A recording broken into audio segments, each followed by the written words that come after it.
Before we get started, does anyone want to get out?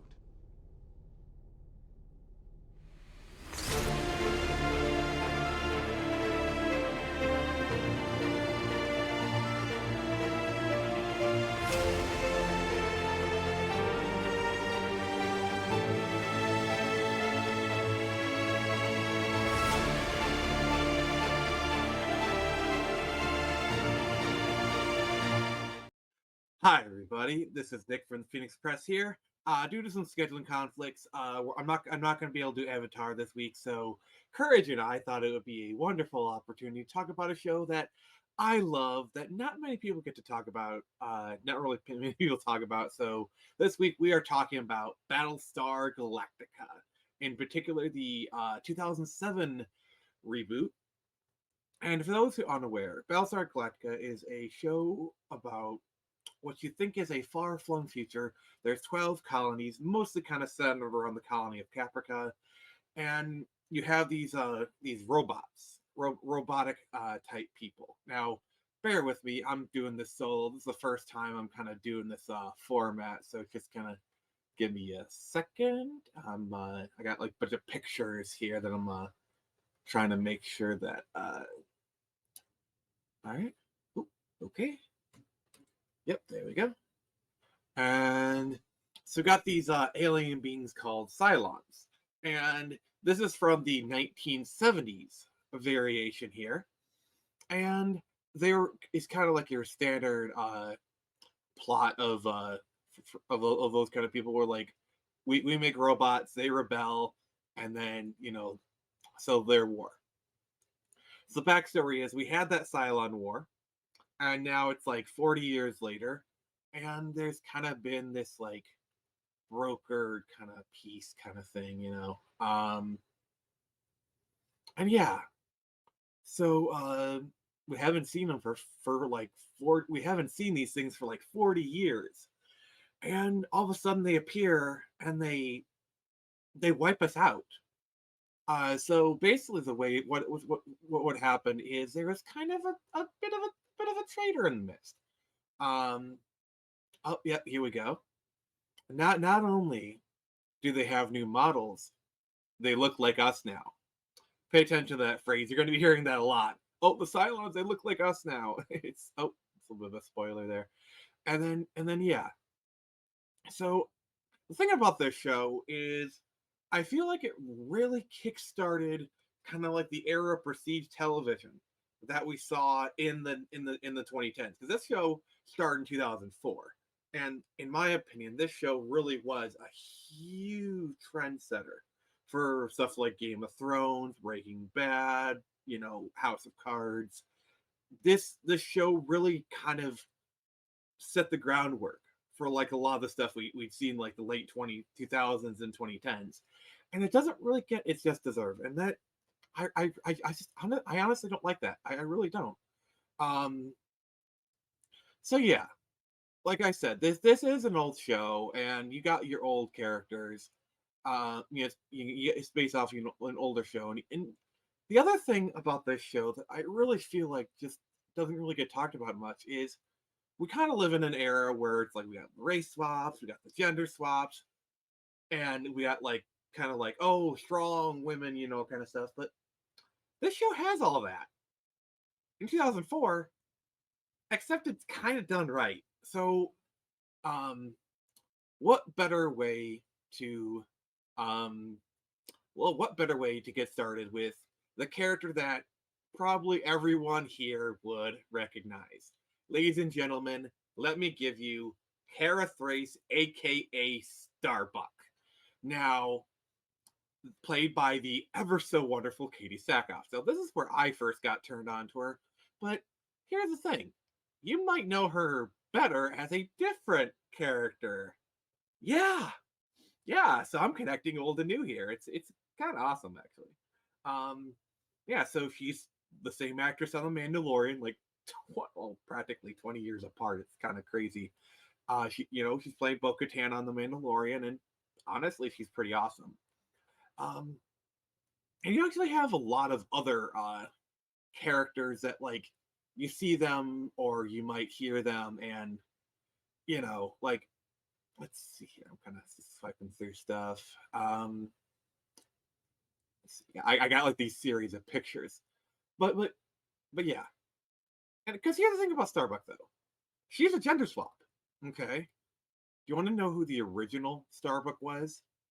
This was the original Starbuck. It was a dude, and the thing is, like Katie Sackhoff, she's kind of plays it like a totally different character, and she's just such a great character plays, like such a great actress, and it just kind of works, honestly. And I'm sorry, but like this might be the only opportunity to share what is probably my one of my favorite photos on the internet ever. Okay, so let me explain this. Starbuck, Starbuck, both Starbucks at Starbucks, drink smoking cigars, which are both like just my mind is just like just like the meme, the pun, just Starbucks at Starbucks, just like sorry. That was the only opportunity. This is probably the only time I'll ever get to talk about that. Like that is literally one of my favorite photos ever on the internet. So like that's the only time I had to talk about it. Um, but yeah, um, so that's not the only one. So you also have uh characters like Boomer, which is great. But you do have other characters that show up. Like for example, uh this is Felix Gata. He's kind of the third in command. He's a tactical officer. Now this was a shout out to my brother Jared from Comics League. So you see him. He was in another movie. Yeah, he was in Man of Steel, actually playing the same character he played on Smallville. But so that's my shout out to you, Jared. By the way, um, but there's a third character that like you might recognize, maybe not so much from the face as I would say from the voice. Now, actually, there's yeah. So these are kind of like two key characters from the beginning of the show. So you got Gaius Baltar, who is basically kind of a Bill Gates, Elon Musk, like just a super genius type. Stephen Hawking. Like imagine if Stephen Hawking was sexy, basically. Which is kind of a weird way of putting it, Nick, but whatever. And then you have this lady here. This is Six. She is very seductive, very sexy, very beautiful, played by the ever so wonderful, ever so talented Trisha Helfer. Now she's popped up in a lot of things. Probably the thing that she's most well known for now is she played Lucifer's mother, Lilith, in Lucifer. She also played Black Cat in Spider-Man: Web of Shadows, and she did a lot of things. She was really active in like the late 2000s, early 2010s. Sorry, Courage is providing entertainment here. He wants to tunnel, so I'm just gonna let him. And yeah, and then the other big character. I'm sorry, I'm trying to like thought I had gotten a picture of him. Let's see here. Actually, I'll just say that I'll just go it this way. So you see this? This is General Tullius from Skyrim. If you played him, just kind of concentrate on that voice. Uh, yep, there he is. So yeah, Colonel Ty, the XO is General Tullius. Um, and see this picture, I kind of wanted to. There's other characters I want to talk about. I'm kind of just going all over the place here, but like I wanted to touch upon this picture. So this show is it places a heavy emphasis on religion. They talk about gods, and just general faith, spirituality. And I'm just gonna say it. You would never. So obviously they're recreating the Last Supper, a very like one of the most religious paintings ever. You would never see a TV show do something like this earnestly. Like they're obviously doing it earnestly. They're not doing it ironically. Like this is just a they're doing. And so the way the show approaches religion, I find to be very refreshing because they're respectful of it, but they're not adherent to it. This is not a Christian show. This is just a show that like talks about religion in a very well done manner, in my opinion. Um, but yeah, so there are other characters on the show that like we do need to talk about. Um, like getting to, so the next one I want to talk about is President Laura Roslin. So we're covering the miniseries here, so we're not doing the full series.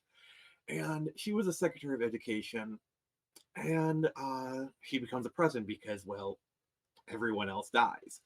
And this is very much kind of like a plot you'd see now, where like woman president. And the show does kind of touch upon like, oh, woman leading, blah blah blah. But the thing I like is they take a show don't tell approach to where there's literally a moment where they challenge her authority and she doesn't just get in their face and blah blah blah. She doesn't go, I am the president. She just orders people around and kind of like use like her for like the force of her voice, the presence, and they follow her because she leads. And this is a character that leads. She's obviously she was never meant to be president. She's like 42nd in line of succession, but she comes up to the plate and she shows why she's capable of being the president. And just I wouldn't call this woke. I just call it good storytelling, honestly. And yeah, I think Laura Roslin is a character that really should be explored in today's modern context. Because like I've been saying this so many times, like tropes are tropes. And it doesn't there is no a trope is not inherently good or bad, it's how you use them. Like the female president, blah blah blah. This is not I am strong woman. Like this woman is heavily like literally she's suffering from cancer. She is literally dying. So this is a character with flaws and whatnot. She is a human being. She's a fully realized character. She's not a strong woman, female, whatever. She's a character. And I just think it's just great.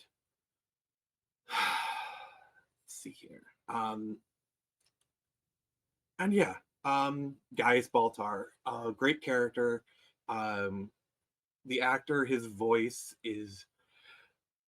I would listen to ASMR of this character talking. Like just the way he talks is it's just like buttery smooth. Oh my god! And he's also kind of like the dangers of genius, and he's a very flawed individual, very hedonistic.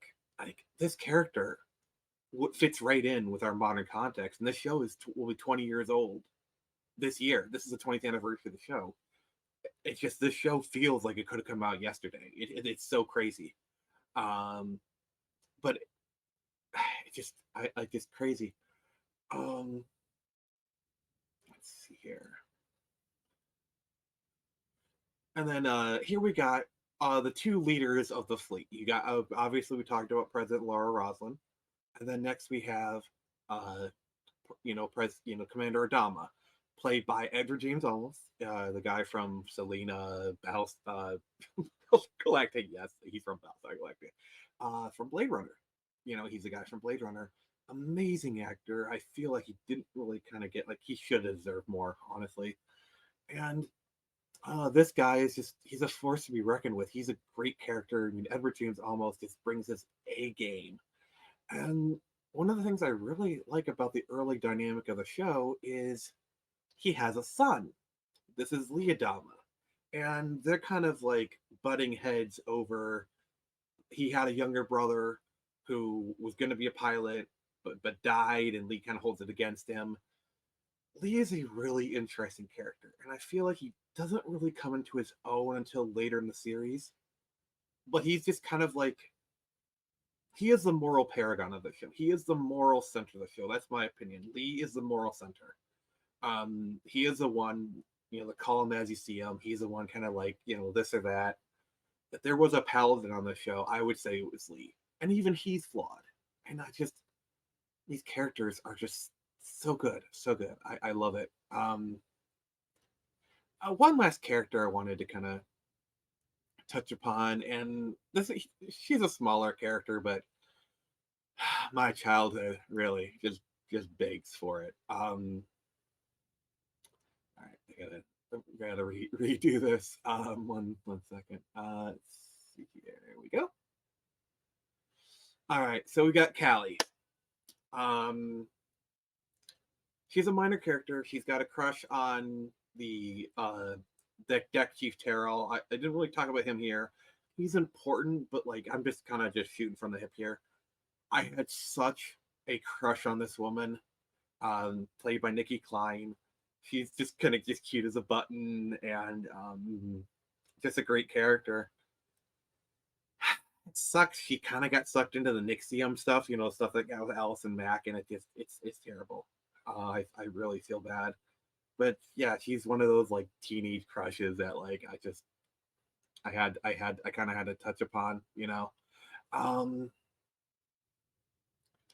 so yeah, like I said, swap's done right. You got the religion, and like I said, I'm just covering the I'm just covering the miniseries here, and I'm just a bit of a scattershot. If I were to give this a series, I give it a 9 out of 10. It does have some growing pains, um, and I haven't even kind of scratched the surface of the show. I've been rambling a little bit, so I'm gonna end it here. What did you guys think about the Galactica? If you like the series, would you like me to continue it? Maybe with Jared. Who knows? So this is Nick. Been Nick from the Phoenix Express. Remember, I can show you the door. You don't have to walk through it.